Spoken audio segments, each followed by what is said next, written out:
Assalamualaikum warahmatullahi wabarakatuh. Perkenalkan, nama saya Alzena Kirana dari 11A dengan NPM 211240063 akan menjelaskan mengenai asesmen tugas tengah semester ini untuk mata kuliah manajemen pergudangan dari Ibu Erna Mulyati. Untuk latar belakang sendiri, kita review bahwa 3PL merupakan perusahaan di mana praktiknya itu melakukan penyediaan pengelolaan logistik seperti pergudangan, pengiriman, rantai pasokan kepada penyedia layanan eksternal. 3PL ini sebagai pihak ketiga. Dan pada studi case ini ada PT ABC, di mana merupakan perusahaan dalam negeri yang menawarkan layanan utama seperti supply chain solution, warehouse and distribution, dan end-to-end transportation.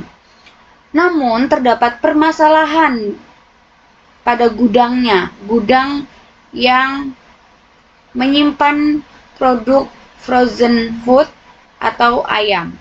Yang pertama ada kehilangan produk di gudang, yang kedua ini banyaknya produk yang rusak, yang ketiga ada stok yang berlebihan, dan yang terakhir pekerjanya ini kurang disiplin dalam melakukan proses logistik. Tujuan dari penjelasan atau analisis ini adalah untuk mengetahui penyebab kehilangan produk di gudang, kemudian untuk mengetahui juga penyebab produk yang rusak, yang ketiga mengetahui faktor penyebab overload, dan yang terakhir mendisiplinkan sumber daya manusia pada gudang. Untuk data sendiri saya ambil dari bulan April 2024 hingga Juni 2024, dan sumbernya ini dengan mewawancarai gudang koordinator, kemudian financial inventory control, di mana terdapat selisih yang menjadikan kehilangan ini minus 113,55 untuk stok grade A, kemudian untuk stok grade B itu minus 314,61 dan keseluruhannya minus 854,96. Kondisi gudang sendiri di mana datanya sebagai berikut. Ini ada produk yang rusak atau mengalami return, dan ada kondisi gudang juga. Untuk analisisnya dari permasalahan yang terjadi, yang pertama ini ada selisih atau hilang produk. Dikarenakan pada faktor man itu ada pekerja yang teledor, sehingga data yang diinput itu atau data yang keluar itu tidak sesuai dengan lapangan. Yang kedua ini security yang terbatas, sehingga pengecekan ini tidak dilakukan secara optimal. Untuk mesin sendiri belum ada atau tidak ada CCTV, sehingga tidak ada tracking untuk pengambilan. Yang ketiga adanya metode, di mana metode ini belum ada untuk pengambilan produknya, sehingga pengambilan produk ini terkesan ngasal. Dan yang terakhir ada material, di mana penyimpanan produk ini tidak teratur, sehingga produknya ini tidak teridentifikasi secara jelas. Untuk solusi sendiri pada MEN ada dua, yaitu melakukan pembuatan SOP mengenai SDM dan penambahan security, sehingga area pengecekannya juga lebih banyak lagi. Kemudian untuk mesin sendiri melakukan pengadaan CCTV di tempat strategis di gudang itu sendiri. Kemudian yang ketiga ini dengan penerapan SOP picking, dan yang terakhir untuk material yaitu pemberian tanggal masuk pada karung. Untuk yang kedua, kerusakan produk ini ada MEN, di mana tidak tersedianya standar kompetensi bidang kerusakan produk, sehingga skill pekerja ini belum mumpuni atau belum maksimal dalam penyaringan produk rusak. Kemudian yang kedua ini tidak adanya inspeksi atau jadwal pengecekan, sehingga alat-alat pendukung untuk produk ini juga mengalami rusak yang menimbulkan kerusakan juga pada produk. Yang kedua, rak yang dipakai itu masih manual, sehingga produk itu tidak rapi. Yang ketiga ada metode di mana pencatatan keluar masuknya ini masih bersifat manual, sehingga juga tidak ada sistem atau aplikasi yang diterapkan. Yang terakhir adanya overload sehingga produk ini tumpang tindih dan cacat. Untuk solusi sendiri, pada main ada dua, yaitu melakukan pelatihan dan penjadwalan inspeksi untuk mesin sendiri dengan melakukan penerapan rak yang bersifat otomatis. Kemudian untuk metode itu pembuatan SOP archiving, dan yang terakhir itu dengan penerapan rak berdasarkan tanggal masuk.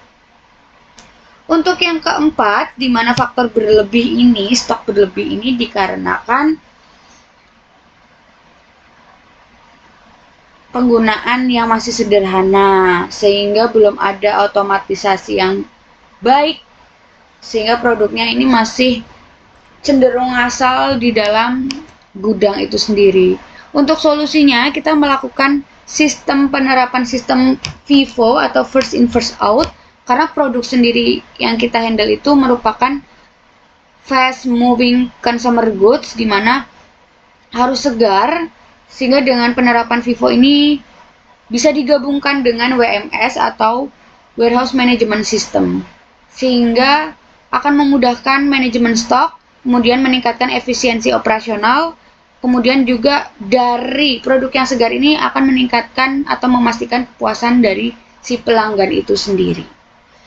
Untuk yang terakhir atau pendisiplinan sumber daya manusia di PT ABC ini, kita bisa melakukan yang pertama penerapan aturan dan prosedur yang jelas. SOP ini ditempel pada masing-masing tempat strategis di perusahaan. Kemudian penerapan disiplin waktu dan absensi dengan memberikan sanksi. Yang ketiga, mengadakan pelatihan berkala atau rutinan sehingga meningkatkan kesadaran dan tanggung jawab dari masing-masing karyawan. Yang keempat, melakukan pemantauan dan evaluasi secara konsisten. Ini harus dibantu oleh supervisor dengan menerapkan KPI atau Key Performance Indicator. Yang kelima itu memberikan penghargaan atau reward dan sanksi dengan pemotongan insentif kepada karyawan agar disiplin. Yang keenam yaitu menerapkan gaya tegas dan adil sehingga tidak berat sebelah.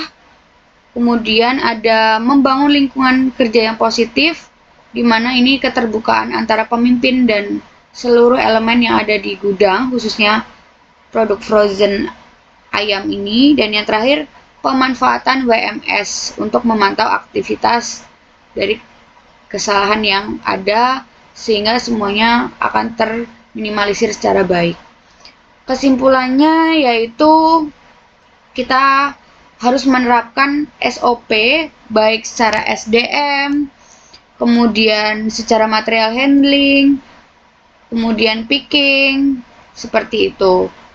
Untuk pengadaan sendiri ada pengadaan security dan CCTV untuk keamanan yang lebih baik lagi. Kemudian pembuatan jadwal inspeksi dan penerapan rak yang sudah otomatis yang dilakukan juga sistem FIFO itu tadi. Kemudian untuk mencegah terjadinya selisih barang itu perlu juga dari sumber daya manusianya, di mana sudah saya jelaskan pada poin keempat dari analisis tersebut. Sekian dari saya, kurang lebihnya mohon maaf. Wassalamualaikum warahmatullahi wabarakatuh.